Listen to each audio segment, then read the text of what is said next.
not identifying with his thoughts, being really calm and being able to get peaceful and calm. It's like, oh, lucky guy, you just read the book and was able to do it. It's like, I've read the book, and now I'm trying to teach it and I'm still not there, but some of us have got it as a challenge, and it's a fun one, I can tell you. Okay. The joy arising from deep within, the joy of being. I can get the joy of being sometimes, but just from reading my positive motivational stuff, I can get a really good state going where things just seem hilarious. Everything's funny and fun. Oh, that's brilliant. But just doing the observing, the thoughts and stuff hasn't really worked so well for me. Okay, it's not a trance-like state, not at all. There is no loss of consciousness here. The opposite is the case. The price of peace, if the price of peace were a lowering of your consciousness and the price of stillness a lack of vitality and alertness, then they would not be worth having. In this state of inner connectedness, you are much more alert. Yeah, I've noticed that when I'm focused, I can, everything comes into view. It's really good. More awake, and you're calm, and you can just quickly move then as well. Yeah, interesting. In this state of interconnectedness, you're much more alert, more awake than in the mind-identified state. You're fully present. It also raises the vibrational frequency of the energy field that gives life to the physical body. As you go more deeply into this realm of no mind, as it is sometimes called in the East, you realize the state of pure consciousness. Okay, when you're able to get there. In that state, you feel your own presence with such intensity and such joy that all thinking, all emotions, your physical body as well as the whole external world become relatively insignificant in comparison to it. And yet this is not a selfish but a selfless state. It takes you beyond what you previously thought of as yourself, in quotes. That presence is essentially you, and at the same time inconceivably greater than you. What I am trying to convey here may sound paradoxical and even contradictory, but there is no other way that I can express it. Another pause mark. Oh, see, I'm trying to do it from the side again. It doesn't work. Go underneath, you can see it. See, I haven't underlined any of this next part, so that's why I'm running for it quite quickly, because it hasn't meant so much to me. But instead of watching the thinker, in quotes, you can also create a gap in the mind stream simply by directing the focus of your attention into the now. Just become intensely conscious of the present moment. This is a deeply satisfying thing to do. In this way, you draw consciousness away from mind activity and create a gap of no mind in which you are highly alert and aware but not thinking. This is the essence of meditation. In your everyday life, you can practice this by taking any routine activity that normally is only a means to an end and giving it your fullest attention. Yeah, I love that. Like taking something like washing up or anything that you normally... Because when I'm getting dressed in the mornings, I have a wash, get dressed and that, clean my teeth, I'm off, and I quite often get into a negative spiral.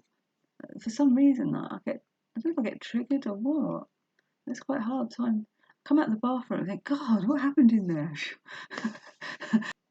In your everyday life, you can practice this. And like before, he said about if you've got a boring job, watching Eckhart Tolle videos, somebody said they got a really boring job. He said it's perfect. It's perfect for practicing no mind. Yeah, I can really relate to that. In your everyday life, you can practice this by taking any routine activity, giving it your fullest attention so it becomes an end in itself. For example, every time you walk up and down the stairs in your house or place of work, pay close attention to every step, every movement, even your breathing. Be totally present. Or when you wash your hands, pay attention to all the sense perceptions associated with the activity, the sound, the feel of the water, the movement of your hands, the scent of the soap, and so on. Or when you get into your car, after you close the door, pause for a few seconds. Observe the flow of your breath. I wish I could do that now. God, I'm really struggling. Oh, that's bad. Oh, dear. I don't know if you guys struggle like that, but probably wouldn't admit it anyway, would you? It's so embarrassing. Anyway, hopefully I'm helping people by sharing my struggles. Might not be, might be putting everyone off, but it's all good fun. Or when you get in your car, pause for a few seconds. I feel so much more grounded when I took that deep breath.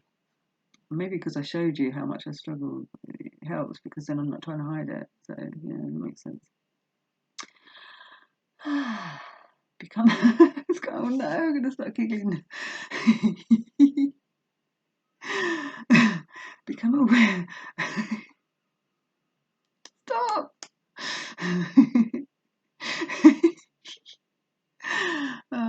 I'm not going to fight it. I'm going to giggle because if I fight it, it'll get worse. I imagine. Oh, that's better. Right. Become aware of a silent but powerful sense of presence. There is one certain criterion by which you can measure your success in this practice: the degree of peace that you feel within. Hopefully, you're able to still hear what I'm saying under my giggles. Another pause, but I'm going to carry on. It's been 11 minutes, a bit more. So the single most vital step on your journey towards enlightenment is this. Learn to disidentify with your mind. Yeah. Every time you create a gap in the stream of mind, the light of consciousness grows stronger. One day you may catch yourself smiling at your voice in your head. Yeah, I love that. It's like, I caught you thinking a negative thought or trying to scare me. Thoughts are just thoughts. It's like words are just words, but they have such a powerful effect if you identify with them or you perceive meaning from them. I had this insight yesterday about words are just words. You only you can give power to them by what they mean to you, kind of thing. I've been looking in the wrong place. I've been looking down there instead of up there. Just really, never mind. Right, you catch yourself smiling at the voice in your head as you would smile at the antics of a child. I so relate to that. This means that you no longer take the contents of your mind all that seriously, as your sense of self does not depend on it. Yes.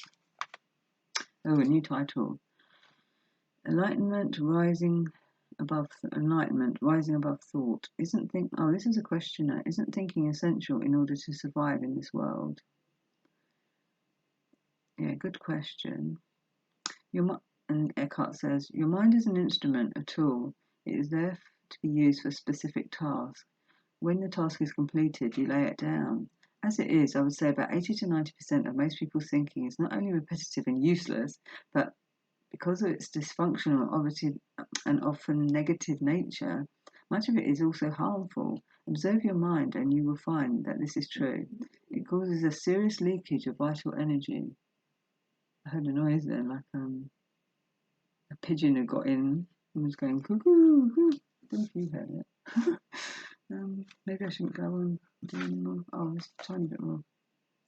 This kind of compulsive thinking is actually an addiction. Yeah, I've heard that before. My spirit guides told me that like negative thinking is actually an addiction. I think it was that. Yeah, negative thinking, like an addiction.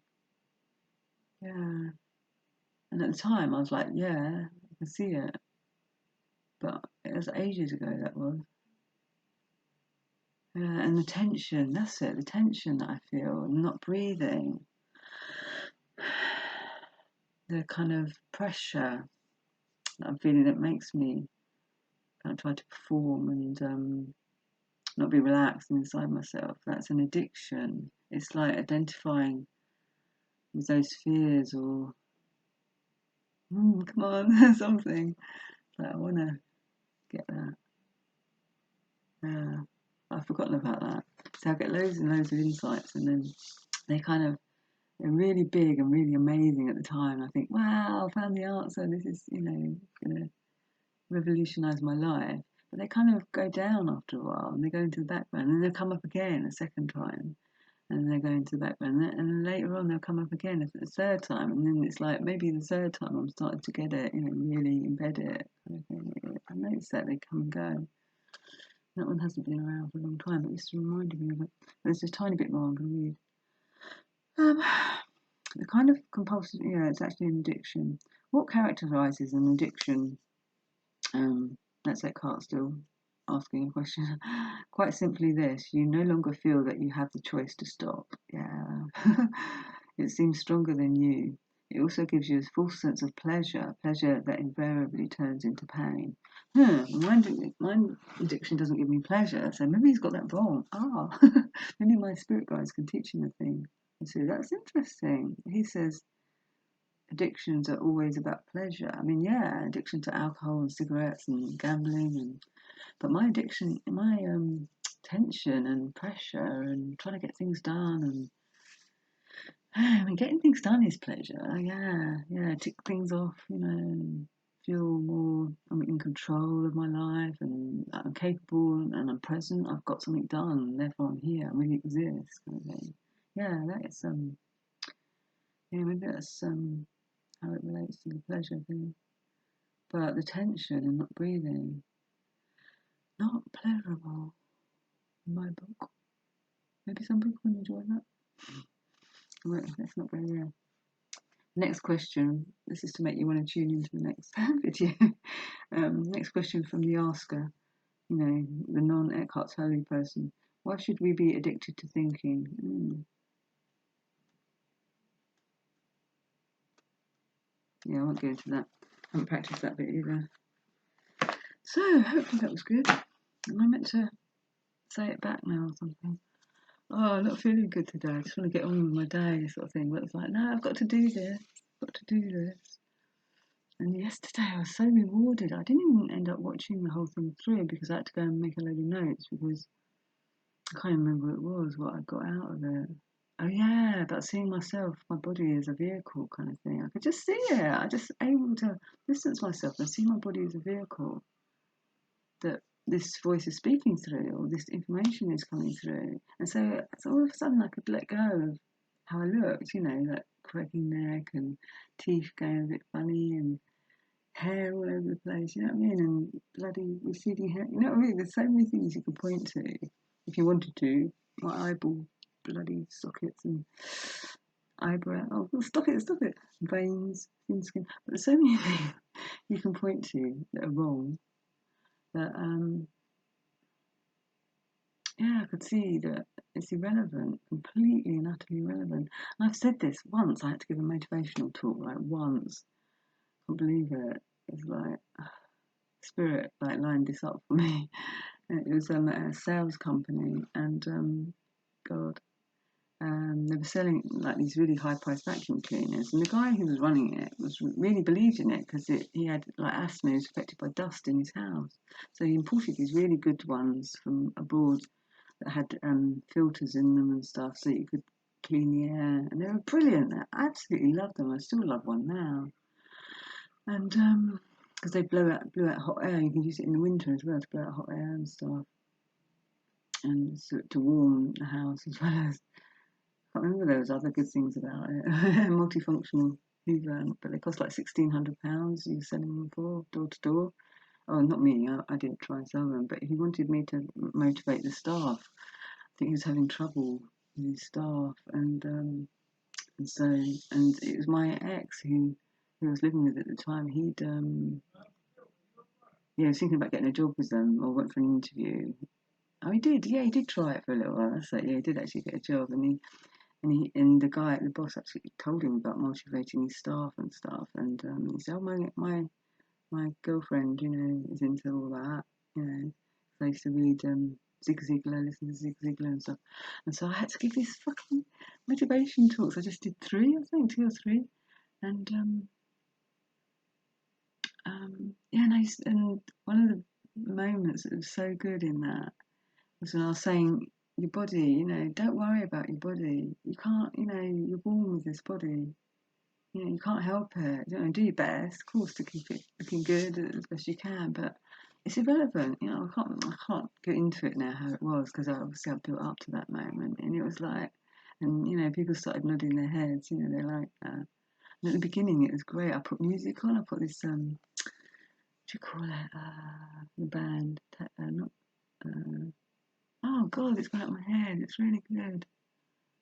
Everyone can relate to these songs. It's my life. I can't think what they call it. I keep wanting to say take that, but it's not. It's similar. It's like just like 1 or 2 words.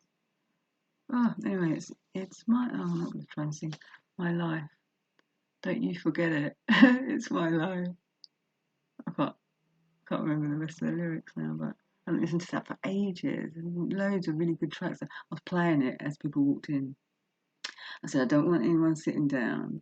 And people were like, oh. There's only like 3 or 4 people actually. Was it 4 or 5? The boss man came in at the start to see, well, not right at the start, but just once it started to see it going and left kind of thing. And I started moving around, sort of, it's to get yourself loosened up and overcome shyness and stuff like that. And I don't know where I got these ideas from to do that, but it just kind of came together. It happened to be a tape player there. And what happened? I was so nervous, of course, and because I'd never done anything like this in my life, even though I wanted to do it.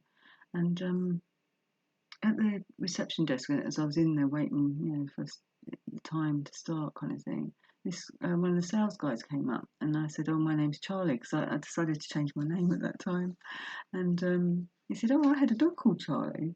And that was it. That's all I needed. It broke the spell of this being a serious thing. And it just made me laugh and lighten up. And then after that, I was fine. That got me into the groove then.